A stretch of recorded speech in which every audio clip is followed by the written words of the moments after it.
అనగనగా ఒక గ్రామం. ఆ గ్రామంలో అందరూ సుఖ సంతోషాలతో ఉండేవారు. కొన్ని సంవత్సరాలు ఆ గ్రామంలో వర్షాలు లేక కరువు వచ్చింది. మా గ్రామంలో ఈ సంవత్సరం కూడా వర్షాలు లేవు. తినడానికి తగినంత ఆహారం లేక విలవిలలాడుతున్నాం. మా దగ్గర కొంత ధాన్యం మాత్రమే ఉంది.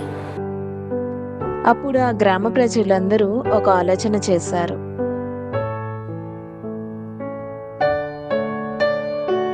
మన ఊరికి ఒక సమస్య వచ్చింది, అది ఏ ఆహారపు కొరత. దీనికోసమే మనం సమావేశమైనాం. అసలు ఏం చేద్దాం? మాకు ఏమీ తోచడం లేదు. మీరు ఆలోచించి చెప్పినదాన్ని మేము పాటిస్తాము. అయితే మేము ఒక ఆలోచనకు వచ్చాము, వినండి. అప్పుడు ఆ గ్రామ ప్రజలందరూ ఒక ఆలోచన చేశారు. మన దగ్గర ఉన్న కొంత ఆహారాన్ని వయసు పైబడిన వారికి ఇచ్చినా ప్రయోజనం లేదు. ఊరిలో ఉన్న చిన్నపిల్లలకు, యవ్వనస్తులకు ఆహారం సరిపెట్టుకోవచ్చనే ఆలోచన చేశారు.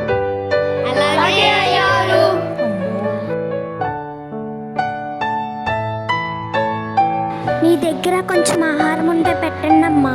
మా దగ్గర లేదు, వెళ్ళిపో.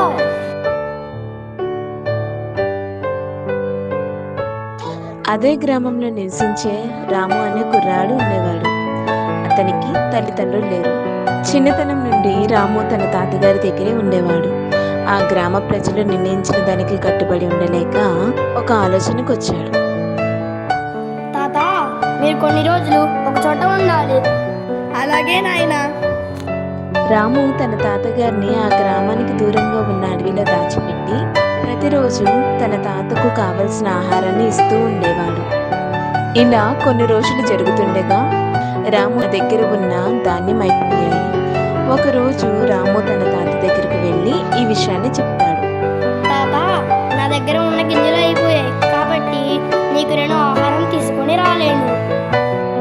అప్పుడు ఆ తాత తాను తినగా మిగిలిన గింజలను రాముకిచ్చి గింజలను పక్కన ఉన్న ఖాళీ స్థలంలో దున్ని గింజలను చల్లమంటాడు. అప్పుడు ఆ తాతగారు, వచ్చేదే వర్షాకాలం కావున ఈ గింజలను చల్లు, మొలకలు వచ్చి పంటలు బాగా పండుతాయి. అప్పుడు అందరికీ ఆహారం సరిపోతుంది.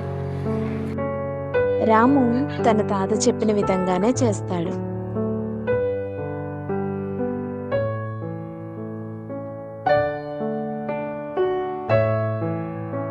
కొన్ని రోజులకు ఆ గింజల మొలకలు వచ్చి పంటలు బాగా పండుతాయి. రాము ఆ పంటను చేతపట్టుకుని ఆ గ్రామ ప్రజలకు చూపుతాడు. మీకు ఈ ధాన్యం ఎక్కడిది, ఎలా వచ్చింది? గ్రామ ప్రజలు ఈ ఆహారం నీకెక్కడిది, ఎలా వచ్చింది ఆశ్చర్యంతో రాముని అడుగుతారు. అప్పుడు రాము జరిగిందంతా చెప్పి, పెద్దలు మన గురించి ఆలోచిస్తారు, మనం కూడా పెద్దల గురించి ఆలోచించాలి. శభాష్ రాము, నువ్వు మాకు ఒక గొప్ప గుణపాఠం నేర్పావు. మన పెద్దవారు ఎప్పుడు మన గురించి ఆలోచించి మంచి చెడులు చెప్తూ మనల్ని మంచి మార్గంలో నడిపిస్తూ ఉంటారు. పెద్దలను గౌరవించాలి, వారిని బాగా చూసుకోవాలి. అప్పుడే మన ఊరు ఇంకా బాగుపడుతుంది. అటువంటి పెద్దవారిని మనం వారి వృద్ధాప్యంలో విడిచిపెట్టకూడదు, వారిని గౌరవించాలి. కష్టపడితే ఫలితం ఉంటుంది, పెద్దలని గౌరవించాలి. ఆ రోజు నుండి ఆ ఊరిలో అందరూ వ్యవసాయం చేస్తూ ఆకలి లేకుండా సంతోషంగా జీవించారు. ఈ స్కిట్ ద్వారా ఒక చిన్న సందేశాన్ని మీ ముందుకు తీసుకొచ్చాం. తాతయ్య, అమ్మమ్మ, నానమ్మలు మన కుటుంబానికి మూల స్తంభాలు.